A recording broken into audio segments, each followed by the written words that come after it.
अस्सलाम वालेकुम my YouTube family, कैसे हैं आप सब लोग। उम्मीद करती हूँ आप सब लोग खैरियत से होंगे इंशाल्लाह। Welcome back to my channel. आज मेरे किचन में बनने जा रहा है आलू गोश्त। ये रेसिपी बिगिनर्स के लिए बहुत फ़ायदेमंद होगी क्योंकि इसके अंदर मैंने काफ़ी सारी टिप्स बताई हैं कि जिनको फॉलो करते हुए वो बहुत ही लजीज आलू गोश्त बना सकते हैं। तो चलिए अपनी रेसिपी को स्टार्ट करते हैं। आलू गोश्त के लिए मैंने मटन लिया था 1/2 kg और ये विद बोन है। आलू लिया था एक बड़ा, आप 3 मीडियम तक आलू इसमें डाल सकते हैं। अब ये बहुत इम्पॉर्टेंट स्टेप है। यहाँ पर मैंने एक प्याज ली थी बड़ी, उसको अपने ही उसके पानी में यानी प्याज के अपने ही पानी में मैंने पीसा था। प्याज को एक्स्ट्रा पानी में नहीं पीसना, जो प्याज का अपना पानी है हमें उसी पानी में प्याज को पीसना है। एक टमाटर लिया था मैंने मीडियम साइज़ का और उसको बारीक आप काट लीजिए या अगर पीसना चाहें तो पीस सकते हैं। दही थी आधी कप या 3 टेबल स्पून। अदरक लहसुन पेस्ट 1 टेबल स्पून। गरम मसाला साबुत इसमें जाएगा जिसमें मैंने लिया था लौंग, काली मिर्च, दालचीनी, ज़ीरा, बड़ी इलायची और तेज़पात। नमक 1.5 टीस्पून या आप अपने हस्बे ज़ायका डाल सकते हैं। लाल मिर्चें 1 टीस्पून। हल्दी 1/4 टीस्पून। अब एक पतीली लेंगे और उसमें 1/2 कप ऑयल गरम करेंगे।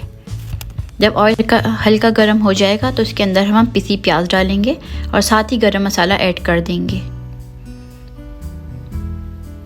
हल्की सी खुशबू आने लगेगी तो हम इसके अंदर अदरक लहसुन डालेंगे। अच्छे से मिक्स करेंगे। उसके बाद इसके अंदर हम गोश्त ऐड कर देंगे। गोश्त डालने के बाद हमें इसकी जो भुनाई है वो बहुत अच्छे से करनी है, ठीक है। ये स्टेप जो है वो बहुत ही कीमती स्टेप है। यहाँ पर आपको हांडिया को छोड़ना नहीं है, ठीक है।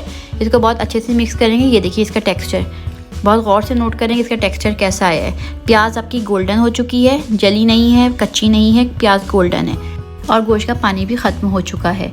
उसके बाद हमने इसके अंदर टमाटर ऐड कर दिया है। टमाटर के बाद ही हम डाल रहे हैं नमक आप अपने हिसाब से डाल सकते हैं क्योंकि कोई ज़्यादा पसंद करता है, कोई कम पसंद करता है, तो ये अपने हिसाब से चल जाता है। लेकिन 1/2 kg के अंदर नमक जो है वो ज़्यादा से ज़्यादा 1 टीस्पून जाता है, ठीक है।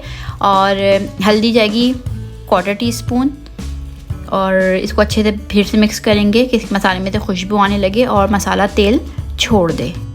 लाल मिर्ची भी मैंने इसी स्टेप पर ऐड करी हैं।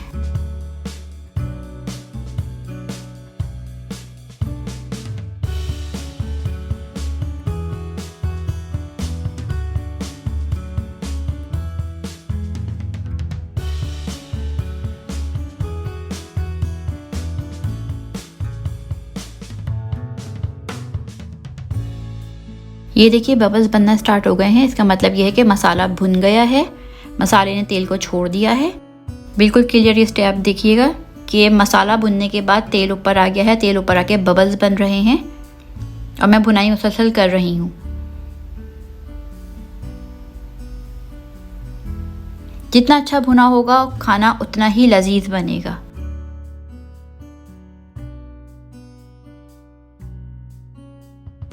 अब हम ऐड करेंगे आलू डाल के भी थोड़ा सा फ्राई करेंगे, मतलब मसाले के अंदर ही 2-4 हाथ चलाएंगे।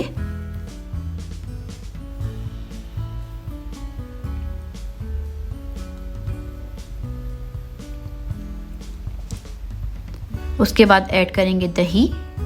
ये मत सोचिएगा कि आलू गलेंगे नहीं और फलां ढिमका, इस तरह की कोई बातें नहीं होंगी। आप इसी स्टेप पर आलू डालने के बाद दही डाल के मिक्स करेंगे और दही डालने के बाद मुसलसल चम्मच को चलाना है, वरना क्या होगा दही के ना थोड़ा फटी सी नज़र आएगी अगर आप नहीं चलाएंगे चम्मच फ़ौरन से।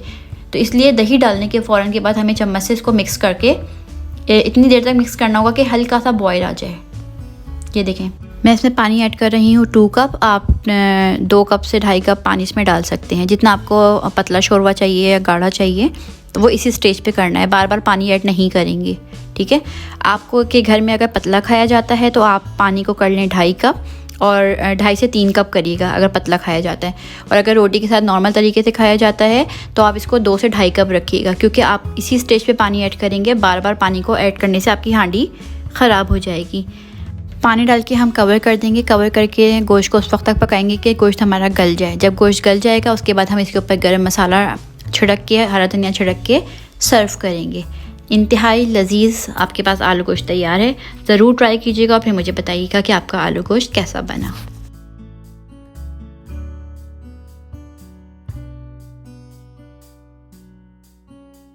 उम्मीद करती हूँ मेरी ये वीडियो आपको पसंद आई होगी। अगर पसंद आई है तो प्लीज़ मेरे चैनल को सब्सक्राइब कीजिएगा, इस वीडियो को लाइक कीजिएगा और बेल आइकन को भी प्रेस कीजिएगा।